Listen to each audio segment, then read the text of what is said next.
Var mı?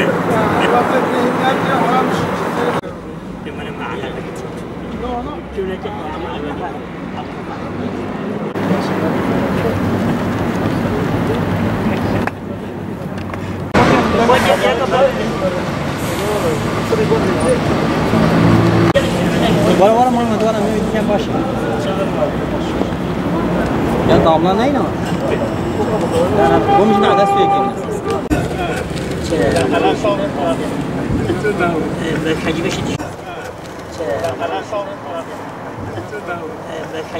Bismillahirrahmanirrahim. Kainatın yegane sahibi, bizleri yoktan var eden, en güzel ve en mükemmel doğru yaşam tarzı olan İslam ile bizleri şereflendiren Yüce Allah'a sonsuz hamdü senalar olsun. Salat ve selam, yaratılmışların en hayırlısı, iki cihanın güneşi, insanlığın karanlıktan nura çıkaracak, Kur'an meşalesini elinde tutan Hazreti Muhammed Efendimiz'e sallallahu aleyhi ve selleme, pak ahli beytine ve her biri birer yıldız hükmünde olan seçkin ashabının üzerine olsun. İzzeti kuşanan, zalimlerin karşısında dik duran, mazlumların safında yer alanlara selam olsun. Gazze'de yaşanan soykırıma seyirci kalmayan Selhadin Eyyubi'nin torunlarına selam olsun. Değerli basın mensupları, kıymetli katılımcılar, Siyonist işgal rejimi 2 yıla yakın bir süredir Gazze'de insanlık haysiyetini ayaklar altına almaktadır. Siyonist rejimin işlediği suçlar her geçen gün katlanmaktadır. Bir millet dünyanın gözleri önünde yıkım, talan, açlık, kıtlık, insani tüm ihtiyaçlardan yoksun bırakılarak ölüme terk edilmektedir. İslam ülkelerinin sessizliğinden istifade eden işgal rejimi Gazze'nin %90'ından fazlasını enkaza çevirmiştir.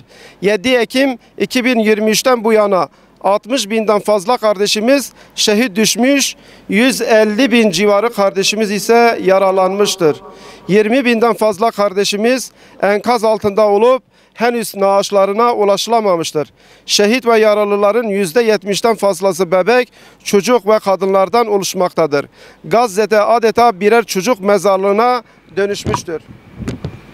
Ey ümmeti Muhammed ve ey insanlık ailesi! Açlıktan dolayı katledilen her bir çocuğun, gencin, kadının ve yaşlının vebali hepimizin boynunadır. Gücü elinde bulundurup Gazze'de zulme seyirci kalanlara yazıklar olsun. Bu zulme sessiz kalıp ben insanım diyenlere yazıklar olsun. Dünyanın geçici menfaatlerinin peşinde koşup bu zulme destek sağlayanlara yazıklar olsun.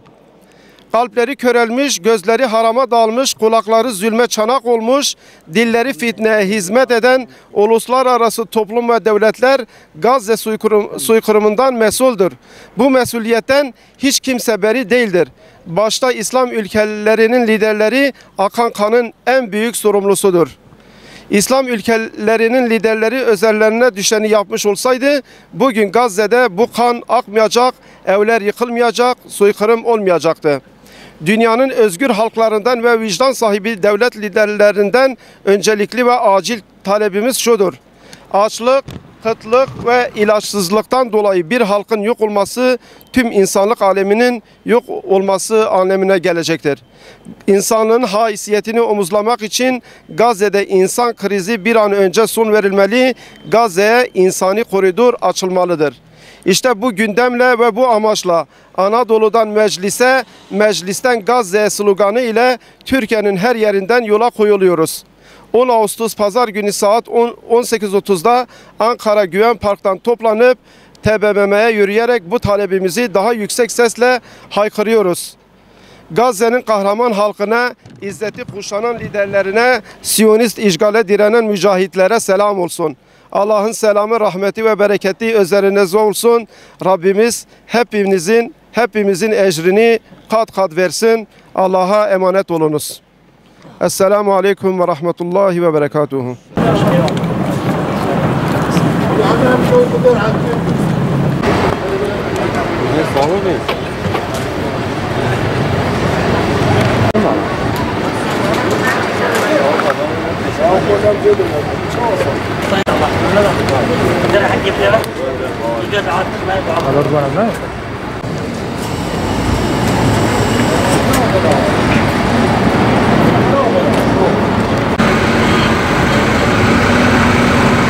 şeymiş.